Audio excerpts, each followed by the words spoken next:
네, 주말 사이에 쌓여있던 경제 뉴스들 살펴보겠습니다. 취재부터 뉴스까지 한 큐에 전해드리는 경제 브리핑 시간이고요.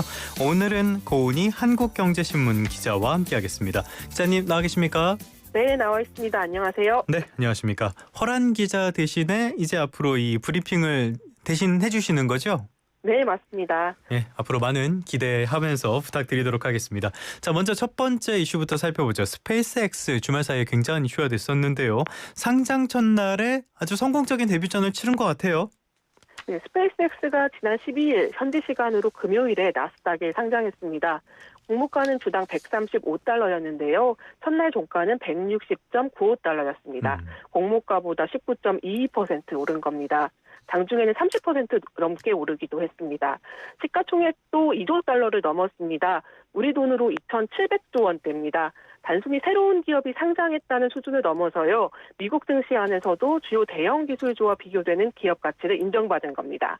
그러면서 스페이스X의 상장 수혜자가 누구냐, 이게 전 세계에 관심을 받기도 했는데요. 미국 일간 월스트리트 저널은 스페이스X의 성공에 투자해서 이번에 큰 이익을 거둔 사람들을 소개하기도 했습니다. 그중에서 올해로 83세, 83살이 된 뮤추얼 펀드 매니저 론 베런이 눈에 띄는데요. 00년이 머스크를 지지해온 인물로 알려졌고요. 2017년에 스페이스X의 기업 가치가 220억 달러밖에 안 됐을 때 투자에 나섰다고 합니다. 2022년 머스크가 X인수 자금을 마련하려고 힘든 시간을 겪고 있을 때도 나섰었는데요. 사재 3,500만 달러를 포함해서 총 1억 달러를 빌려주기도 했습니다. 론 베런에 대한 이야기는 주말 사이에 우리 언론에서도 많이 다뤘는데요. 그만큼 관심이 큰 것 같습니다. 자, 이번에 스페이스X 상장 이후에 테슬라와의 합병론 다시 수면 위로 떠오르고 있다고요?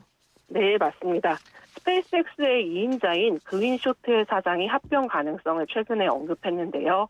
테슬라와 스페이스X의 결합이 일론의 삶을 조금 더 쉽게 만들 수 있을 것이라고 말하면서 테슬라와 스페이스X의 미래 사이에 시너지가 있다는 데는 의심의 여지가 없다. 이렇게 밝혔습니다. 다만 당장 합병을 추진한다는 뜻은 아니라고 선을 그었습니다. 테슬라와 스페이스X는 공식적으로는 별도 회사인데요. 이미 여러 분야에서 협력을 하고 있습니다. 두 회사는 머스크가 구상하는 테라팹 시설을 공동 운영할 계획이기도 하고요. 이 시설은 로봇과 우주여행에 필요한 칩을 생산하는 거점으로 알려졌습니다. 스페이스X는 테슬라 기술에도 상당한 돈을 썼고요. 테슬라 메가팩 전력 저장 장치에 5억 600만 달러를 지출했습니다. 스페이스X 시설용 사이버 트럭을 구매하는 데도 돈을 썼습니다. 알겠습니다. 테슬라의 사이버 트럭은 실제로 스페이스X가 거의 다 사들인 걸로 알려져 있죠. 그런데 국내 투자자들 입장에서는 이거 아쉽다라는 소리가 나오는 것 같아요. 스페이스X 공모주 청약에 돈을 넣은 투자자가 많았는데 정작 국내 배정 물량은 제로였어요. 일본이 더 많이 받았다는데 뭐 어떻게 된 겁니까? 네, 이번에 국내 투자자들이 가장 당황했던 부분이 바로 이 부분인데요. 미래에셋증권이 스페이스X의 공모주 청약을 받았는데 최종적으로 국내 투자자들에게 배정된 물량이 한 주도 없었습니다. 원래 미래에셋증권이 받는다고 알려졌던 물량은 231만 4,815주였습니다. 전체 공모 물량의 0.4% 수준이었고요. 금액으로는 3억 달러가 넘는 규모였는데요. 국내에서는 이 물량이 판매 시작 몇 분 만에 마감될 정도로 관심이 컸습니다. 그런데 최종 배정 과정에서 대표 주관사인 골드만삭스가 미래에셋증권의 판매 가능 물량을 배정하지 않았습니다. 아까 말씀드렸듯이 스페이스X 주가는 상장 첫날 크게 올랐는데요. 그러다 보니까 투자자 입장에서는 투자한 돈은 돌려받았지만 공모가 135달러에 받을 기회는 사라진 셈입니다. 주식을 받았다면 첫날 주가 상승분을 누릴 수가 있었는데 한 주도 배정받지 못한 겁니다. 여기에 환율 문제도 있습니다. 해외 공모주 청약은 원화를 달러로 바꿔서 들어가는 구조인데요. 그렇죠. 예. 청약하고 환불받는 사이에 환율이 움직이면 주식은 못 받고 환차손만 볼 수도 있습니다. 이번에도 청약 기간 사이에 원달러 환율이 내려가면서 일부 투자자들은 환전 손실 가능성까지 떠안게 됐습니다. 그런데 앞서서 말씀을 해주신 것처럼 미래에셋증권이 인수단에 이름을 올렸고 배정 예정 물량도 있었던 거잖아요. 그런데 어떻게 한 주도 못 받을 수가 있어요? 네, 미국 IPO에서는 투자 설명서에 인수단 이름이 올라가고 인수 예정 물량이 적혀 있어도 그것이 최종 배정을 100% 보장한다는 뜻은 아닙니다. 실제 최종 배정은 대표 주관사의 재량으로 결정되는데요. 서류상으로는 이 정도 물량을 받을 수 있다고 되어 있어도 수요가 너무 많이 몰리거나 대표 주관사가 다른 기관에 우선 배정하기로 하면 최종 물량이 줄어들거나 아예 없을 수도 있습니다. 이번 스페이스X 상장 때도 원래 계획했던 개인 몫의 배정 비율이 30%에서 20%로 축소되면서 한국행 물량이 회수 대상이 됐다는 분석이 나옵니다. 미래에셋증권은 청약 증거금 전액을 환불 처리하고 사과했습니다. 다만 투자자 보호 부분에서는 다른 문제가 남는데요. 투자자들이 못 받을 가능성도 있다는 정도가 아니라 최악의 경우 단 한 주도 못 받을 수 있다는 점을 명확히 알았느냐가 중요합니다. 표현상으로는 작은 차이 같지만 투자자가 받아들이는 의미는 다릅니다. 금감원도 이 부분을 들여다보고 있는데요. 판매 과정에서 허위 과장 설명이 있었는지, 배정 실패 가능성과 환율 위험을 충분히 고지했는지, 전문 투자자 대상이라는 이유로 설명이 부족했던 것은 아닌지 등이 점검 대상입니다. 이번 사안은 앞으로 국내 증권사들이 해외 초대형 공모주를 팔 때 기준을 바꾸는 계기가 될 수도 있습니다. 실제 물량이 얼마나 확실한지, 못 받으면 어떤 손실이 생길 수 있는지를 더 분명히 알려야 한다는 겁니다. 그러니까 불안전 판매 가능성을 보고 있다라는 뜻으로 보이는데 전문 투자자 대상이라고 하셨는데 그래도 일반 투자자들 많은 관심을 갖고 있었고요. 스페이스X 공모주를 직접 받지 못해서 ETF로 우회 투자하는 방법 여기에도 관심을 많이 가졌을 텐데요. ETF를 통해서 투자하는 분들 어떤 점을 봐야 되는 겁니까? 네, ETF로 스페이스X에 투자하는 길이 있습니다. 다만 우주 ETF를 샀다가 곧 스페이스X를 많이 샀다는 뜻은 아닌데요. ETF는 여러 종목을 한 바구니에 담아놓은 상품이잖아요.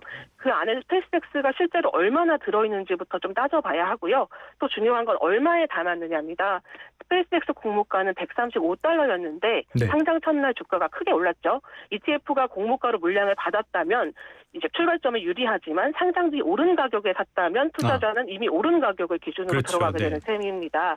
이번에 국내 ETF들도 이 부분에서 차질이 생겼었는데요. 일부 운용사들은 스페이스X 공모주를 받아서 ETF에 넣으려고 했는데 아까 말씀드렸듯이 국내 인수단에서 아예 배정을 받지 못하면서 계획에 차질이 생겼습니다. 결국 상장 뒤에 장내 매수로 스페이스X를 담아야 하는 방식이 된 거고요. 그래서 ETF로 투자하려는 분들은 세 가지만 보면 됩니다. 실제로 스페이스X를 담았는지, 비중이 몇 %인지, 또 얼마에 샀는지입니다. 스페이스X 비중이 높은 ETF는 주가가 오를 때 더 따라갈 수 있고요. 대신 떨어질 때도 더 크게 흔들립니다. 반대로 비중이 낮은 ETF는 변동성은 덜할 수 있지만 스페이스X 투자 효과도 작습니다. 이 스페이스X를 둘러싸고는 이 가격이 적정 가격이 맞는 건지 여기에 대한 논란도 많으니까요. 잘 보시면서 투자를 하는 게 좋겠습니다. 자, 두 번째 이슈로 가보죠. 한국 증시에 대한 이야기 계속해보려고 하는데요. AI 반도체 랠리를 타고 우리 증시가 굉장히 강하게 오르면서 MSCI 선진시장 편입 기대도 커지고 있는데요.